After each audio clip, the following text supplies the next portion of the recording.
p.m.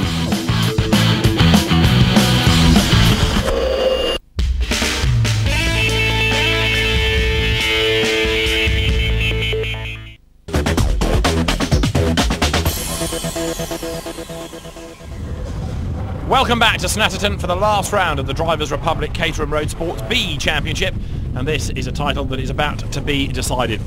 Gordon Sawyer lines up on pole position, and lining up alongside him is going to be Trevor Fowle. Now Fowle just needs second place in this race to sew up the championship. Yesterday there was another great fight between Gordon Sawyer and Trevor Fowle. They have really been the two top drivers all year. The only other driver to have a win is Paul Brannan. Well, Brannan started race one on the outside of row one of the grid, but Fowle, needing just 2 second places over the course of the weekend, was soon in a hurry and latched himself onto the tail of Gordon Sawyer, who rattled over the curb in the wet weather coming out of the S's. As the cars turned their way down towards the bomb hole, Fowle eventually was able to make a move coming over the start and finish line. But so evenly matched have those two drivers been all season, it was no surprise when Sawyer got himself back up front. Brannan's championship hopes, though, were soon coming to nothing. A bit of contact fired him off over the grass and over the mud. He was able to rejoin, but Splat was a long way down. It was a race win for Gordon Sawyer, though. He came up to the line ready to take not only another victory, but also pole position for this second race of the weekend. And that now means that Gordon Sawyer has had 6 race wins. As the 5-second board is shown, we're about to get this championship decider underway. Lights go out now. Very good start made by Trevor Fowle from the outside of the front row of the grid. But Gordon Sawyer tries to brave it out with him on the sprint now, up towards the right-hander of Riches for the first time. Gordon Sawyer it will be that leads the way. Trevor Fowle tucked in behind him in second place as they turn their way out of Riches then.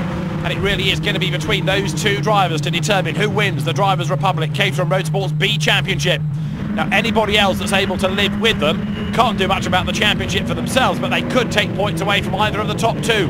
Paul Brannan, who lined up third on the grid, is still going to be a man to conjure with here, I think, because he is certainly quick enough to win races. He's proved that this year, and he's right there up with the two championship protagonists as they go down towards the S's for the first time. Trevor Fowle has led the championship for virtually all the season, up until a dreadful weekend at Cadwell Park, and he leads the race now. Paul Brannan up into second place. Third is Gordon Sawyer as they work their way out of the S's. Heading up towards the bomb hole for the first time. Fowle leads the way, but Gordon Sawyer sprints past Brannan, trying to make a move up on the inside for the lead, and that's Brannan way out in the bush. Bounces his way across the grass, back over the curb, back onto the circuit. He was second at one point on the opening lap. Now Paul Brannan is going to be at best in midfield as the race leader rattles his way over the curb. Trevor Fowle it is who is up front. Gordon Sawyer in second place then as they accelerate their way up past the pits this time. 88 goes through. That is Josh Beebe, the man from Stratford-upon-Avon, but the two race leaders continue to joust up front. 20 minutes of racing in Road Sport B, shorter duration for these cars. And many a driver continuing to use these as a road-registered mode of transport. There, up into third place now is Paul Begley, the Nottingham driver, somebody else that's been rapid all season long. But this is a replay of what Paul Brannan did wrong. Came out of the S's just a little bit wide and went onto the curb. That compromised his exit speed. Up the inside went Sawyer. Brannan tried to stay on the outside of them, lost adhesion, missed the apex, slid out wide, all over the weeds, back onto the road.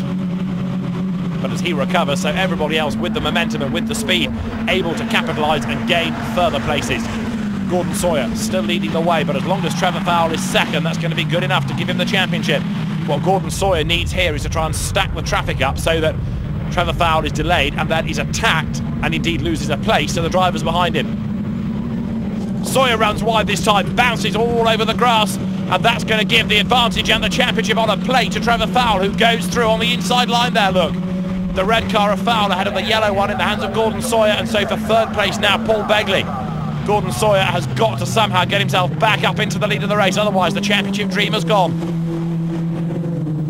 Trevor Fowle, double winner at Silverstone. Gordon Sawyer, double winner at Alton Park. They split the wins between them at Donington. Trevor Fowle won both at Anglesey. It was a win for Fowle and for Brannan at Brands Hatch, and 2 wins for Gordon Sawyer last time out at Cadwell Park. That's how the championship has worked this year. Is it going to be Fowle or Sawyer then that comes out on top? It is either of those drivers that could take the championship. Nobody else has a chance now of being able to wrest the crown away. Here's a replay of Gordon Sawyer's error. Curious that it's all seeming to happen at the exit of the bomb hole today. Just ran wide, got a wheel onto the dirt, over the curb he went as well, got further out wide, had to back off so that the car didn't get away from him, but as he did so Trevor Fowl lunged up the inside and gained the place. Begley is about to lose out. Gordon Sawyer gets a tow from him and a tow from Trevor Fowl, and he gets the lead away from Fowl as well. Trevor Fowl in second place, Paul Begley third, and he is the one distraction that neither of those two really want.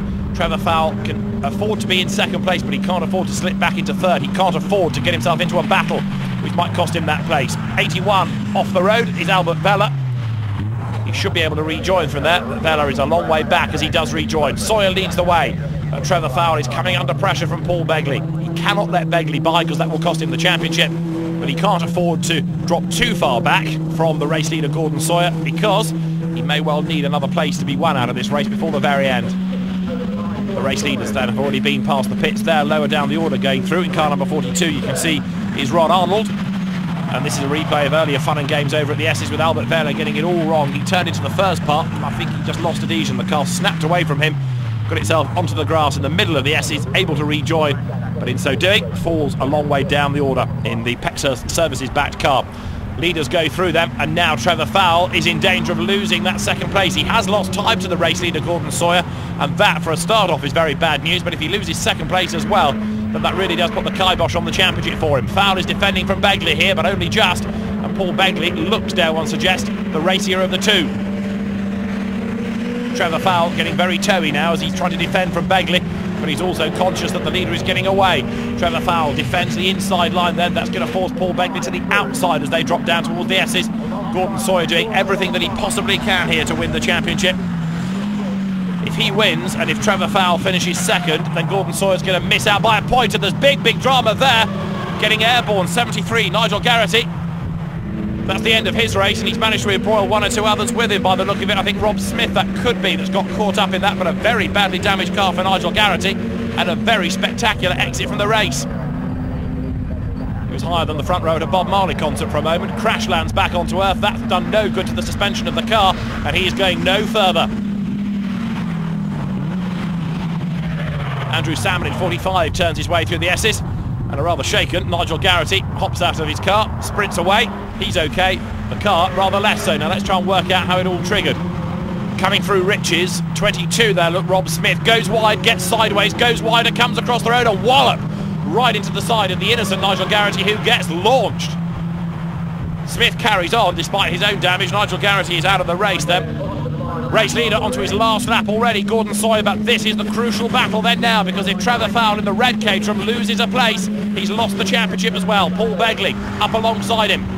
Begley goes through. There's less than a lap now in which Trevor Fowl has got to retaliate here. But for the full face helmet, this will be a real nail biter for Fowl. Yellow flag zone at the next corner, so he can't find a way through. He's running out of corners and running out of straight on which to gain second place once more, and therefore to take the championship. At the moment, Gordon Sawyer is going to win it, but it's all out of his hands. It's up to Trevor Fowl now to see whether he can get back up into second place at the expense of Paul Begley. Down the Revit straight they go once again. Into the braking area, side by side. Fowl on the outside. Is that the place to try? He's got to try, come what may. He brakes as late as he dares, but Paul Begley stands his ground, and Trevor Fowl loses out then. He's still not got himself up into second place, but Begley gets sideways. He's all over the grass, and that gift wraps Trevor Fowl second place and the championship. The sigh of relief is almost audible over the engine noise. Trevor Fowl has gone through up into second place, but he owes Paul Begley a pint for that, because had Begley not got himself in strife there and run off the road, then I rather doubt that Fowl would be sitting as pretty now as he is for the championship. The race leader heading up towards the checkered flag is Gordon Sawyer. So near and yet so far. It's another win for him. This is going to be a 7th win of the season, but he's going to lose the championship by one solitary point. Over the line comes Gordon Sawyer. Trevor Fowl for second place is the new Drivers' Republic Caterham Road Sport B champion, and third across the line Paul Begley after his grassy moment down at the S's. Still the drama comes down toward the S's this time around.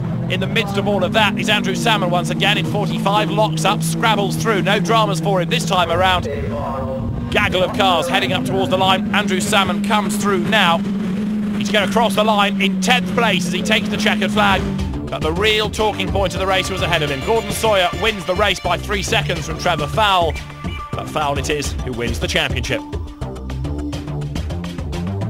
Oh yeah, I knew what I had to do coming into the last race, and Gordon's been so fast here all weekend, and I've just been struggling to keep up.